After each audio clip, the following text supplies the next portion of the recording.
My name is Andrew Carter, and I'm 29. If you asked anyone in my family who's the quietest, they'd point to me. I'm not the guy yelling at dinner or scrambling for attention. I don't make a scene, even when I probably should. It's just not my style. But if I've learned one thing, it's that quiet people are often underestimated. And sometimes, we're the ones who remember everything. My brother Nathan is 2 years younger, and growing up, our relationship was what you'd expect from two boys close in age. Chaotic, but tight. We shared a room until I left for college, got into enough backyard fights, and covered for each other when things went south with our parents. But after college, things shifted. Nathan dove into sales, leaning hard into image. Tailored suits, a leased BMW, and a social media feed full of gym selfies and motivational quotes he didn't live by. I stayed low-key, earned an engineering degree, moved to a quieter town, and built a steady life I didn't feel the need to broadcast. We still talked, but something always felt off, like I was kept around out of obligation, not affection. When Nathan got engaged to Ashley, a woman I'd met exactly twice, I was genuinely happy for him, even if she seemed like the type to say things like, "We're just a very curated couple." She acted like my job designing structural components for wind turbines was somehow less impressive than Nathan's gig selling luxury mattresses. I tried. I really did. I RSVP'd the day I got the invitation, offered to help with tech or venue setup, was politely shut down, and even sent money for the joint bachelor-bachelorette parties I wasn't invited to. The wedding was at a vineyard an hour from the city, rustic but overpriced, very much their vibe. I rented a suit, booked a nearby hotel, and brought a thoughtful gift, a card with a check. It wasn't just generous, it was meaningful. That money wasn't pocket change. I'd saved it slowly, wanting to contribute something substantial because I genuinely believed this was a big moment for my brother. I was nervous driving up, not about the event, but because my gut told me this day wouldn't go smoothly. When I arrived, I saw the seating chart on a small easel by the entrance. I scanned for my name. First pass. Nothing. I looked again, then again. My name wasn't there. Assuming it was an oversight, I walked inside and approached a wedding coordinator, a young woman juggling tablets and a walkie-talkie. "Hi, sorry," I said softly. "I don't see my name on the chart. Andrew Carter." She glanced at me, already frazzled, then checked her guest list. "Andrew. Oh, you're Nathan's brother, right?" Her tone shifted, like she'd realized something awkward. "Yeah, so there were some last-minute changes. I think you're set up by the west wall. There are a few open seats near the photo booth." "The west wall?" I blinked. It wasn't even at a table. It was by the speakers, where extra folding chairs were stacked like an afterthought. Still thinking it had to be a mistake, I headed there. That's when I saw it. The one labeled seat meant for me had a card, but it didn't say Andrew. It read, Tiffany +1, some cousin. I didn't even know who Tiffany was, but she was already there, sipping champagne in what I assumed was my spot, laughing with people I barely recognized. Trying to stay calm, I approached my mom, who was adjusting the boutonniere on Dad's jacket. "Hey," I said, keeping it casual. "Do you know what's going on with the seating?" She didn't even look up. "Oh yeah, Ashley's family had more people show up than expected, and they flew in from so far. We didn't want to shuffle them. Just stand by the wall during the ceremony. You'll still see everything." "By the wall?" I repeated, a bit too loudly. My dad shot me a look like I was causing a scene. "It's not a big deal," Mom said, waving it off. "Just don't ruin the photos with that sulky face." I wasn't sulking. I was stunned. Then came the final twist of the knife.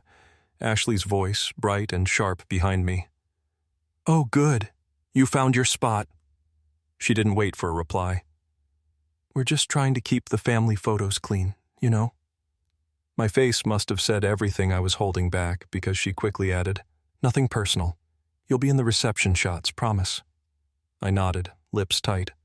She floated off with her entourage. There's a kind of humiliation that doesn't come with shouting or tears, just a slow, empty ache in your chest when you realize you're not wanted where you thought you belonged. I stood there a moment, trying to swallow it, but then my eyes drifted across the room to the gift table. A white linen surface near the cake, piled with pastel-wrapped boxes and elegant envelopes. Mine was easy to spot. Matte silver, handwritten, tucked under a thin ribbon. I'd sealed that envelope with care, included a note about how proud I was of Nathan, how I hoped the money would kickstart his next chapter. I didn't think twice. I walked over, leaned down, and calmly took it back. Nobody stopped me. Nobody noticed at first, not until I turned toward the door. Someone, maybe a valet, called out, "Hey, Andrew, where are you going?" I didn't stop. I glanced over my shoulder, held up the envelope, and said, "Don't worry, I'll stay out of the frame for good." I was almost at the exit when Nathan's voice came from behind. "Andrew, wait." I stopped walking but didn't turn around.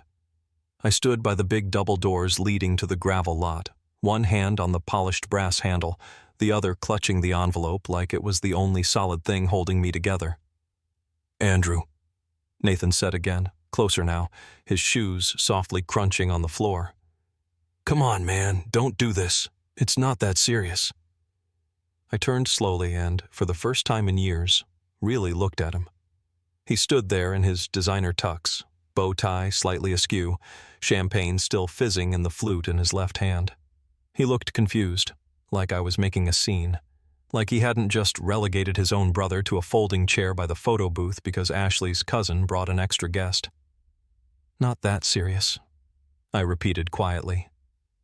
"Yeah," he said, shrugging, lowering his voice like he didn't want other guests to hear. "It's just seating, bro. It's not like we kicked you out. Ashley's family, man, they flew in from Seattle. We had to make room." I let out a short laugh, but it wasn't funny. "So I sit in the corner and hope nobody asks if I'm the DJ?" I said. "Come on, man, don't make it dramatic. It's one day. You seriously gonna make this about you?" That last jab hit hard. Make this about you. For years, I showed up to birthdays, holidays, family picnics. I was the one sending cards, remembering anniversaries, staying late to clean up while Nathan bailed for a work call. I never made anything about me. Maybe that was the problem. Maybe they got so used to me not taking up space that the idea of me needing a seat, literally one seat, suddenly felt like too much. "I flew in," I said slowly. "I booked a hotel. I rented a suit. I gave you a big check." "Give," he corrected, pointing at the envelope. "Right?" "I said gave," I replied. Then it hit me. "I'm not really your brother today. I'm just background." His jaw tightened. "You're blowing this out of proportion." "No," I said. "You already did. You just didn't think I'd notice."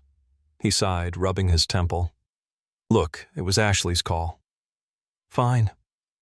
She wanted the photos to be just her inner circle. Clean lines, matching colors, that kind of thing. "So, I didn't match?" I asked. "She ran a vibe check? Who's got the photogenic bone structure?" He didn't answer that. Maybe he knew better than to try. "You know," I said, stepping toward him, "I didn't expect a spotlight. I didn't even expect a toast, a dance, or a shout-out. I just expected a seat. A seat, anywhere, that said, 'You matter enough to be here like everyone else.'" "You do matter," he muttered, almost like it pained him to say it. "Then why didn't you act like it?" His eyes flicked past me to the room. Guests were watching more openly now, the photographer pausing mid-shot, the DJ lowering the volume. He hated this attention. I could see it on his face. He wanted the day to be perfect, curated, Instagram-ready. Now it wasn't. Not because I threw a fit, but because I refused to quietly disappear. "Listen," he said through gritted teeth. "If this is about the money—" "It's not," I cut in. "It's about respect. And today I saw how little you have for me." He opened his mouth to argue, but nothing came out, just a frustrated exhale. "I'm leaving," I said, adjusting the envelope in my hand. "But don't worry, I'll make sure the photos are perfect. No awkward older brother in the background messing up the symmetry." I walked out before he could respond.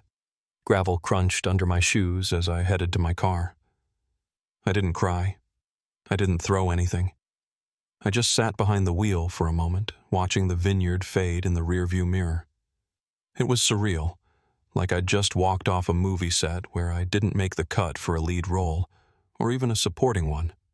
Just an extra who got too close to the frame. Back at the hotel, I changed out of the suit, packed my bag, and opened the envelope I'd taken. I pulled out the note I'd written about how proud I was of Nathan, how I hoped the money would start his next chapter. I read it once, then carefully tore it in half. Then I turned off my phone. It didn't stay off long. An hour later, when I turned it back on, I had 6 missed calls from Nathan, 4 from Mom, and a string of increasingly frantic texts. The last one was from Ashley. "You really screwed everything up today." That was the moment the guilt stopped. That sentence, the way she phrased it, like I'd ruined their carefully filtered little fantasy, made something click. I didn't screw anything up, I just exposed the truth. But it wasn't over. Not by a long shot. The next morning, I checked out of the hotel before sunrise.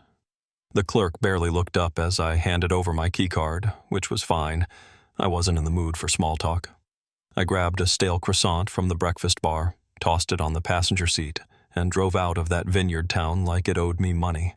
By the time I got back to my apartment, I had 11 more missed calls and 2 voicemails I had 0 interest in hearing. Mom's texts had shifted from, "You shouldn't have left, please call your brother, he's devastated," to one that actually made me laugh. "Family sometimes means making sacrifices, Andrew." Sacrifices. I sat on my couch, still in last night's jeans, rereading that line. It sounded like something ripped off a gas station souvenir magnet. What exactly had Nathan sacrificed? His wedding photos would still be on brand. Ashley would still post them with captions like, "Blessed and our fairy tale begins." He'd still have the curated experience he wanted, minus one brother who apparently didn't match the color palette. Here's the thing. I'd already made sacrifices. They just never noticed. For the past 18 months, I'd quietly helped Nathan with his startup, a mattress import business that, frankly, was bleeding money. It wasn't public knowledge, but when he first launched, he called me in a panic because he needed a co-signer for a loan, not for a house or car, but for a warehouse and inventory contract. I didn't ask for anything in return. I figured he was my brother. If he succeeded, we all won. If he failed, at least he tried. Maybe part of me hoped helping him would finally be seen as more than just reliable Andrew. I never told our parents. I didn't even tell my friends. It was just something I handled quietly, making sure payments were on time, fielding bank calls when things got tight, even wiring him emergency funds last fall when his supplier nearly bailed. All without a single thank you text. No, appreciate you, bro. That check I took back from the gift table wasn't just a wedding present. It was a line in the sand. But sitting in my apartment, surrounded by unopened mail and half-wilted plants, I realized something deeper. They didn't just forget my seat at the wedding. They forgot my role entirely. So I got to work. I opened my files, every email thread, signed document, bank statement tied to the loan. I was still a co-signer, which meant I still had administrative access. The loan wasn't close to paid off. I had no legal claim to the business, but I had leverage. I didn't want to destroy him. I really didn't. But Ashley's text, "You really screwed everything up today," echoed like a challenge. Like their perfect little world couldn't handle an ounce of reality. Like my silent support for 18 months mattered less than how I looked in the background of their Instagram carousel. I drafted an email, simple, clear, legally sound. It notified the bank that, for personal and financial reasons, I was formally withdrawing my co-signature and no longer authorized further use of my credit or identity in the business's operations. I attached the relevant forms, CC'd Nathan's email, and hit send. For good measure, I forwarded key documents to a college friend who's a lawyer, just in case things got messy, not because I expected a fight, but because Nathan was impulsive, and Ashley? Let's just say I didn't trust someone who called wedding centerpieces branding assets. About an hour later, my phone buzzed with an unrecognized number. I let it go to voicemail. Then it rang again. Nathan. I picked up. His voice was clipped, tense. "You just pulled out of the loan?" "Yeah." "Why?" "You're married now," I said evenly. "Time to stand on your own feet." A pause. Andrew, come on. This isn't the time to be petty. I could hear it. The frustration he was trying to keep in check, the tone of someone who still believed he was the reasonable one, that I was overreacting, that this would blow over like one of his many overdue invoices. It's not petty, I said. It's overdue. You're seriously doing this over a chair? No, I said, leaning back. Over a pattern. The chair was just the last straw. He exhaled sharply. Fine. Let's talk. Come over. We'll figure something out. Figure out what? I asked. Like how you figured out where to seat me? Or how to tell everyone I'm not important enough for photos? Or how to let your new wife treat me like an inconvenience? Silence. You didn't even check if I was okay when I left, I added. You didn't reach out. You're calling now because you need something from me. More silence, then quieter. So this is like permanent? You're just done? I don't know yet, I said honestly. That's up to you. I hung up. I didn't feel triumphant or smug. I felt tired, like I'd just finished cleaning up a mess that wasn't mine but got left to me anyway. A mess built from years of unspoken slights, dismissals, and quiet betrayals they never thought I'd notice. What I didn't know yet was that Nathan wasn't the only one rattled by what I'd done. The ripple effect had already started. Ashley's dad, a silent investor in Nathan's business, had questions. My mom was now planning a family dinner mediation, and my inbox was about to explode with messages from cousins who, it turned out, were also sidelined by Ashley's guest list tweaks. But I'd get to that soon, because the moment that really changed everything, the one where things went from awkward family drama to full-on fracture, came 3 days later. I got a DM from my cousin Melanie. We weren't super close, but we grew up around the same chaotic holiday dinners, trading eye rolls. Her message was short. Hey, just curious. Did they ask you not to be in the family photos too? That word, too, stopped me cold. We hopped on a call that night. Melanie had been seated at the farthest table by the portable heaters. Her husband didn't even get a name card. Apparently Ashley sent an updated guest flow to the wedding coordinator 2 nights before, reshuffling seats to optimize photo aesthetics. Translation, anyone over 30, not photogenic enough or not TikTok presentable, was pushed to the sidelines. It wasn't just Melanie. She'd already talked to 2 other cousins. One drove 6 hours and wasn't offered a drink. Another brought an expensive coffee maker from their gift registry, only to be seated behind a hedge. The more she dug, the more she found. Half the Carter side of the guest list was sidelined for Ashley's influencer friends, distant relatives from her mom's Pilates class, and people who fit the vibe. The wedding wasn't a celebration, it was a photo shoot with toasts. Melanie ended the call with, I don't think I'm being dramatic, but this really feels like they used us as filler. Background extras, like they were embarrassed the family was even there. I told her she wasn't being dramatic. Later that night, curiosity got me. I checked Ashley's Instagram. Sure enough, the photos were already up, perfectly filtered shots of rustic charm and candid laughter. Nathan looked like a cologne ad. Ashley looked like a bridal influencer in a sponsored post. The captions were as hollow as I expected. The day our forever began. I scrolled and scrolled. Dozens of photos. Not one featured a Carter family member, not even our parents. Not even Nathan's best friend, who I later learned was a former co-worker, not his actual best friend, because the real one didn't fit the look. That's when it hit me. It wasn't just about disrespecting me. The whole family had been repackaged to fit a brand, and they thought none of us would say a word. The next morning I called my parents. Mom answered on speaker, meaning Dad was nearby. I kept it polite, asked how they were, if they got home okay, how the rest of the reception went. They were guarded, polite, but cautious. I could tell they weren't sure where I stood. Finally, Mom sighed. Andrew, it's a shame you left like that. You embarrassed your brother. I waited a beat. Did he tell you where I was seated? A pause. I think there was some mix-up, she said.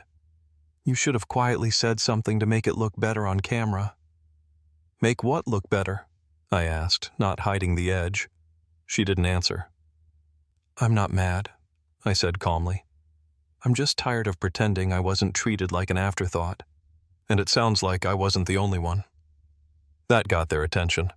I told them about Melanie, the cousins, the people quietly fuming behind the scenes. All too polite to make a scene, but not too blind to see what happened. Dad finally spoke. Ashley planned most of it. I nodded, though he couldn't see. And Nathan let her. That's what nobody's talking about. Mom tried to defend him, saying weddings are stressful, couples make mistakes, maybe they'd make it up to me later. They won't, I said evenly, because they don't think they did anything wrong. Then I told them about the loan. The silence was immediate and total. I gave them a second to let it sink in.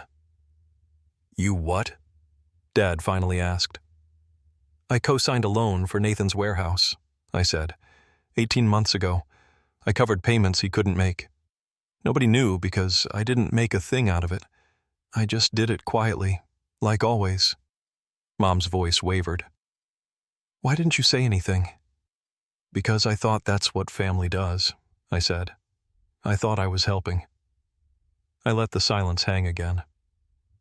Anyway, I continued, I'm out. I notified the bank. Nathan's on his own now. Dad cleared his throat. You're trying to sabotage him. No, I said. I just stopped bailing him out. Later that day, I got a call from an unfamiliar number. Mr. Garrett, Ashley's dad. His tone was icy but polite. He asked if I could clarify some sudden changes in the loan agreements that caught his attention. I explained.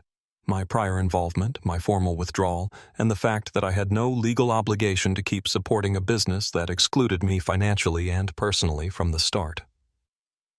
I see, he said after a long pause. I just wish you'd talk to me first.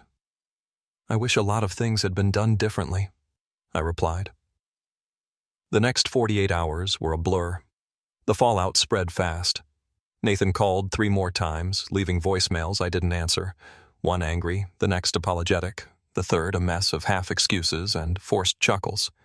He said Ashley was super upset and blowing it out of proportion, and maybe we could just start fresh.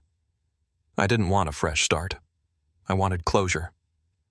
On Friday, I got an invitation. Not to another wedding, thankfully, but to a brunch hosted by Melanie. A group of cousins was planning a low-key gathering, partly to decompress, partly to quietly acknowledge something had broken between us and Nathan. It was casual, coffee, waffles, people who actually wanted to see each other. No staged photos, no filters, no hierarchy of who looked good on camera.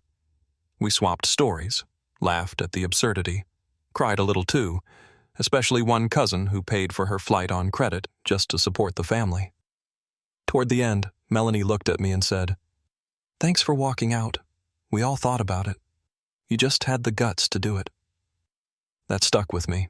It would have been easier to stay silent, to sit on my little folding chair by the wall and smile politely for the camera. But I stood up, not for drama, not for revenge, but because I finally recognized my worth, and I wasn't going to let them edit me out of it. 3 weeks later, Nathan sent a handwritten letter. I still keep it, pinned to the torn note I'd once included with the check. The letter was a mix of regret, frustration, and vague attempts at reconciliation. He never said sorry, but he did write, "I thought keeping the peace meant avoiding conflict. Now I see it meant ignoring you. I was wrong." I haven't replied. Maybe I will someday. Maybe I won't. But I know one thing. I'm not the background brother anymore. I'm not a placeholder, a backup, or a chair by the wall. I'm Andrew Carter, and I finally chose myself. This time, I stayed in the frame.